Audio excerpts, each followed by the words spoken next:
That night in the mid-watch, when the old man, as his wont at intervals, stepped forth from the scuttle in which he leaned and went to his pivot hole, he suddenly thrust out his face fiercely, snuffing up the sea air as a sagacious ship's dog will in drawing nigh to some barbarous isle. He declared that a whale must be near. Soon that peculiar odor, sometimes to a great distance given forth by the living sperm whale, was palpable to all the watch. Nor was any mariner surprised when, after inspecting the compass, and then the dog vane, and then ascertaining the precise bearing of the odor as nearly as possible, Ahab rapidly ordered the ship's course to be slightly altered, and the sail to be shortened.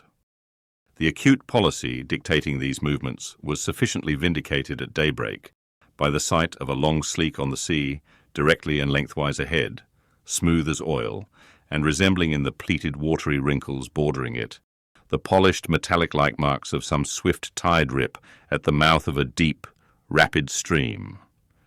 "Man the mast-heads! Call all hands!" Thundering with the butts of 3 clubbed handspikes on the forecastle deck, Daggoo roused the sleepers with such judgment claps that they seemed to exhale from the scuttle, so instantaneously did they appear with their clothes in their hands. "What do you see?" cried Ahab, flattening his face to the sky. "Nothing, nothing, sir," was the sound hailing down in reply. "T'gallant sails, stun sails, alow and aloft, and on both sides." All sail being set, he now cast loose the lifeline, reserved for swaying him to the main royal mast-head, and in a few moments they were hoisting him thither, when, while but 2/3 of the way aloft, and while peering ahead through the horizontal vacancy between the main topsail and top-gallant sail, he raised a gull-like cry in the air. "There she blows! There she blows! A hump like a snow hill! It is Moby Dick!" Fired by the cry, which seemed simultaneously taken up by the 3 lookouts, the men on deck rushed to the rigging to behold the famous whale they had so long been pursuing. Ahab had now gained his final perch, some feet above the other lookouts, Tashtego, standing just beneath him on the cap of the top-gallant mast, so that the Indian's head was almost on a level with Ahab's heel. From this height the whale was now seen some mile or so ahead, at every roll of the sea, revealing his high, sparkling hump, and regularly jetting his silent spout into the air. To the credulous mariners, it seemed the same silent spout they had so long ago beheld in the moonlit Atlantic and Indian Oceans. "And did none of ye see it before?" cried Ahab, hailing the perched men all around him. "I saw him almost that same instant, sir, that Captain Ahab did, and I cried out," said Tashtego. "Not the same instant, not the same. No, the doubloon is mine. Fate reserved the doubloon for me. I only. None of ye could have raised the white whale first. There she blows. There she blows. There she blows. There again. There again," he cried in long-drawn, lingering, methodic tones, attuned to the gradual prolongings of the whale's visible jets. "He's going to sound. In stunsails. Down top-gallant sails. Stand by 3 boats. Mr. Starbuck, remember, stay on board and keep the ship. Helm there. Luff. Luff a point. So steady, man, steady. There go flukes. No, no, only black water. All ready the boats there? Stand by, stand by. Lower me, Mr. Starbuck. Lower, lower. Quick, quicker." And he slid through the air to the deck. "He is heading straight to leeward, sir," cried Stubb. "Right away from us. Cannot have seen the ship yet." "Be dumb, man. Stand by the braces. Hard down the helm. Brace up. Shiver her. Shiver her. So. Well that. Boats, boats." Soon all the boats but Starbuck's were dropped, all the boat sails set, all the paddles plying, with rippling swiftness, shooting to leeward, and Ahab heading the onset. A pale death-glimmer lit up Fedallah's sunken eyes. A hideous motion gnawed his mouth. Like noiseless nautilus shells, their light prows sped through the sea, but only slowly they neared the foe. As they neared him, the ocean grew still more smooth, seemed drawing a carpet over its waves, seemed a noon-meadow, so serenely it spread. At length, the breathless hunter came so nigh his seemingly unsuspecting prey that his entire dazzling hump was distinctly visible, sliding along the sea as if an isolated thing, and continually set in a revolving ring of finest fleecy greenish foam. He saw the vast, involved wrinkles of the slightly projecting head beyond. Before it, far out on the soft Turkish rugged waters, went the glistening white shadow from his broad, milky forehead, a musical rippling playfully accompanying the shade. And behind, the blue waters interchangeably flowed over into the moving valley of his steady wake, and on either hand, bright bubbles arose and danced by his side. But these were broken again by the light toes of hundreds of gay fowl, softly feathering the sea, alternate with their fitful flight. And like to some flagstaff rising from the painted hull of an argosy, the tall but shattered pole of a recent lance projected from the white whale's back, and at intervals one of the cloud of soft-toed fowls, hovering and to and fro skimming like a canopy over the fish, silently perched and rocked on this pole, the long tail feathers streaming like pennons. A gentle joyousness, a mighty mildness of repose in swiftness, invested the gliding whale. Not the white bull Jupiter swimming away with ravished Europa clinging to his graceful horns, his lovely leering eyes sideways intent upon the maid, with smooth bewitching fleetness, rippling straight for the nuptial bower in Crete. Not Jove. Not that great majesty supreme, did surpass the glorified white whale as he so divinely swam. On each soft side, coincident with the parted swell, that but once leaving him, then flowed so wide away, on each bright side, the whale shed off enticings. No wonder there had been some among the hunters who, namelessly transported and allured by all this serenity, had ventured to assail it, but had fatally found that quietude but the vesture of tornadoes. Yet calm, enticing calm, O whale, thou glidest on, to all who for the first time eye thee, no matter how many in that same way thou mayst have bejuggled and destroyed before. And thus, through the serene tranquillities of the tropical sea, among waves whose hand-clappings were suspended by exceeding rapture, Moby Dick moved on, still withholding from sight the full terrors of his submerged trunk, entirely hiding the wrenched hideousness of his jaw. But soon the forepart of him slowly rose from the water. For an instant his whole marbly-eyed body formed a high arch, like Virginia's natural bridge, and warningly waving his bannered flukes in the air, the grand god revealed himself, sounded, and went out of sight. Hoveringly halting and dipping on the wing, the white sea-fowls longingly lingered over the agitated pool that he left. With oars apeak and paddles down, the sheets of their sails adrift, the three boats now stilly floated, awaiting Moby Dick's reappearance. "An hour," said Ahab, standing rooted in his boat's stern, and he gazed beyond the whale's place, towards the dim blue spaces and wide wooing vacancies to leeward. It was only an instant, for again his eyes seemed whirling round in his head as he swept the watery circle. The breeze now freshened. The sea began to swell. "The birds! The birds!" cried Tashtego. In long Indian file, as when herons take wing, the white birds were now all flying towards Ahab's boat, and when within a few yards began fluttering over the water there, wheeling round and round with joyous, expectant cries. Their vision was keener than man's. Ahab could discover no sign in the sea. But suddenly, as he peered down and down into its depths, he profoundly saw a white living spot no bigger than a white weasel, with wonderful celerity uprising, and magnifying as it rose till it turned. And then there were plainly revealed two long crooked rows of white glistening teeth floating up from the undiscoverable bottom. It was Moby Dick's open mouth and scrolled jaw, his vast shadowed bulk still half blending with the blue of the sea. The glittering mouth yawned beneath the boat like an open-doored marble tomb, and giving one sidelong sweep with his steering oar, Ahab whirled the craft aside from this tremendous apparition. Then, calling upon Fedallah to change places with him, went forward to the bows, and seizing Perth's harpoon, commanded his crew to grasp their oars and stand by to stern. Now, by reason of this timely spinning round the boat upon its axis, its bow, by anticipation, was made to face the whale's head while yet under water. But as if perceiving this stratagem, Moby Dick, with that malicious intelligence ascribed to him, sidelingly transplanted himself, as it were, in an instant, shooting his pleated head lengthwise beneath the boat. Through and through every plank and each rib, It thrilled for an instant. The whale obliquely lying on his back, in the manner of a biting shark, slowly and feelingly taking its bows full within his mouth, so that the long, narrow, scrolled lower jaw curled high up into the open air, and one of the teeth caught in a rowlock. The bluish pearl white of the inside of the jaw was within 6 inches of Ahab's head and reached higher than that. In this attitude, the white whale now shook the slight cedar as a mildly cruel cat, her mouse. With unastonished eyes, Fedallah gazed and crossed his arms.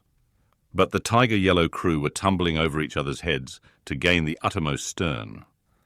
And now, while both elastic gunwales were springing in and out, as the whale dallied with the doomed craft in this devilish way, and from his body being submerged beneath the boat, he could not be darted at from the bows.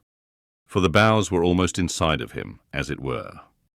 And while the other boats involuntarily paused, as before a quick crisis impossible to withstand, then it was that monomaniac Ahab, furious with this tantalizing vicinity of his foe, which placed him all alive and helpless in the very jaws he hated. Frenzied with all this, he seized the long bone with his naked hands and wildly strove to wrench it from its gripe. As now he thus vainly strove, the jaw slipped from him. The frail gunwales bent in, collapsed, and snapped, as both jaws, like an enormous shears, sliding further aft, bit the craft completely in twain and locked themselves fast again in the sea, midway between the two floating wrecks. These floated aside, the broken ends drooping, the crew at the stern wreck clinging to the gunwales, and striving to hold fast to the oars to lash them across. At that preluding moment, ere the boat was yet snapped, Ahab, the first to perceive the whale's intent, by the crafty upraising of his head, a movement that loosed his hold for the time. At that moment his hand had made one final effort to push the boat out of the bite, but only slipping further into the whale's mouth and tilting over sideways as it slipped, the boat had shaken off his hold on the jaw, spilled him out of it as he leaned to the push, and so he fell flat-faced upon the sea. Ripplingly withdrawing from his prey, Moby Dick now lay at a little distance, vertically thrusting his oblong white head up and down in the billows, and at the same time slowly revolving his whole spindled body, so that when his vast wrinkled forehead rose, some 20 or more feet out of the water, the now rising swells with all their confluent waves dazzlingly broke against it, vindictively tossing their shivered spray still higher into the air. So, in a gale, the but half-baffled channel billows only recoiled from the base of the Eddystone, triumphantly to overleap its summit with their scud. This motion is peculiar to the sperm whale. It receives its designation, pitch-poling, from its being likened to that preliminary up-and-down poise of the whale lance in the exercise called pitch-poling, previously described. By this motion, the whale must best and most comprehensively view whatever objects may be encircling him. But soon resuming his horizontal attitude, Moby Dick swam swiftly round and round the wrecked crew, sideways churning the water in his vengeful wake, as if lashing himself up to still another and more deadly assault. The sight of the splintered boat seemed to madden him, as the blood of grapes and mulberries cast before Antiochus's elephants in the Book of Maccabees.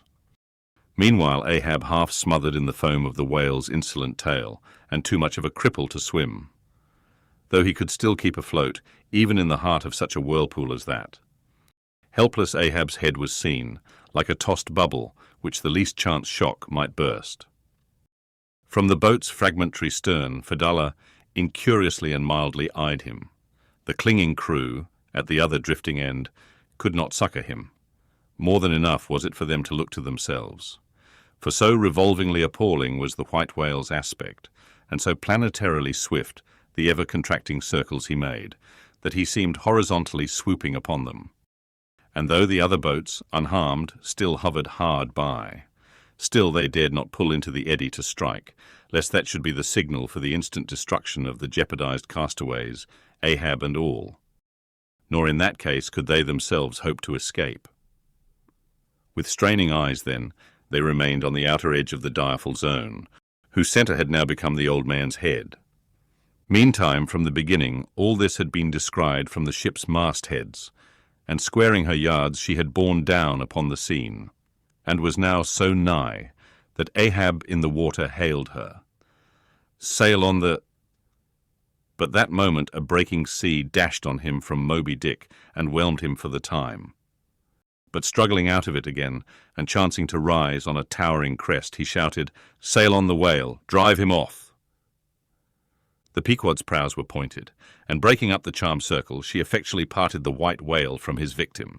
As he sullenly swam off, the boats flew to the rescue, dragged into Stubbs' boat with bloodshot blinded eyes, the white brine caking in his wrinkles. The long tension of Ahab's bodily strength did crack, and helplessly he yielded to his body's doom. For a time, lying all crushed in the bottom of Stubbs' boat, like one trodden underfoot of herds of elephants. Far inland, nameless wails came from him, as desolate sounds from out ravines. But this intensity of his physical prostration did but so much the more abbreviate it.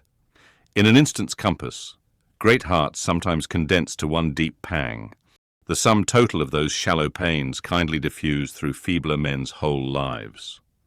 And so such hearts, though summary in each one suffering, still, if the gods decree it, in their lifetime aggregate a whole age of woe, wholly made up of instantaneous intensities. For even in their pointless centres, those noble natures contain the entire circumferences of inferior souls. "The harpoon," said Ahab, halfway rising and draggingly leaning on one bended arm. "Is it safe?" "Aye, sir, for it was not darted." "This is it," said Stubbs, showing it. "Lay it before me. Any missing men?" 1, 2, 3, 4, 5. There were 5 oars, sir, and here are 5 men."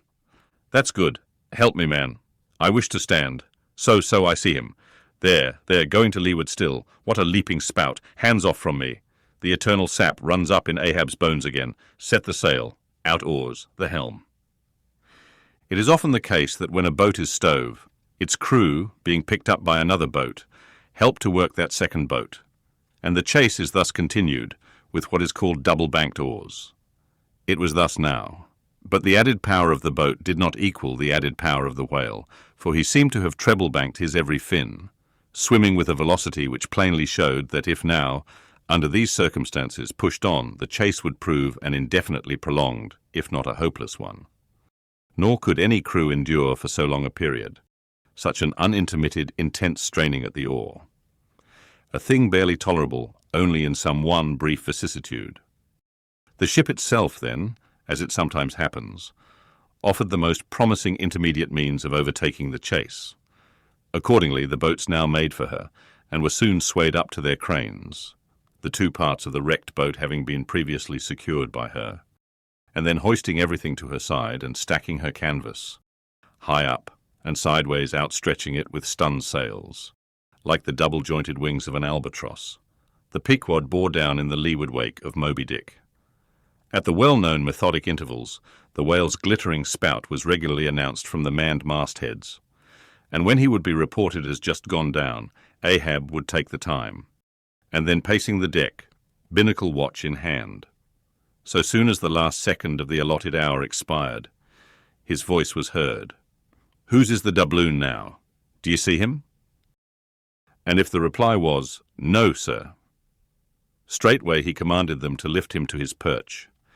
In this way the day wore on, Ahab, now aloft and motionless, anon unrestingly pacing the planks.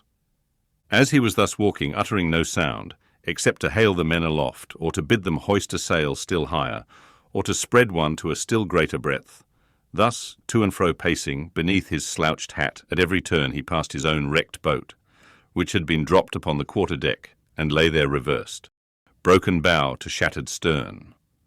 At last he paused before it, and as in an already overclouded sky, fresh troops of clouds will sometimes sail across, so over the old man's face there now stole some such added gloom as this. Stubbs saw him pause, and perhaps intending not vainly, though, to evince his own unabated fortitude, and thus keep up a valiant place in his captain's mind, he advanced, and eyeing the wreck, exclaimed, "The thistle the ass refused. It pricked his mouth too keenly, sir. Ha! Ha!"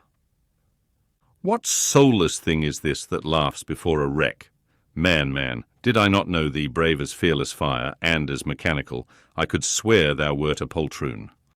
Groan nor laugh should be heard before a wreck. Aye, sir, said Starbuck, drawing near. 'Tis a solemn sight, an omen and an ill one.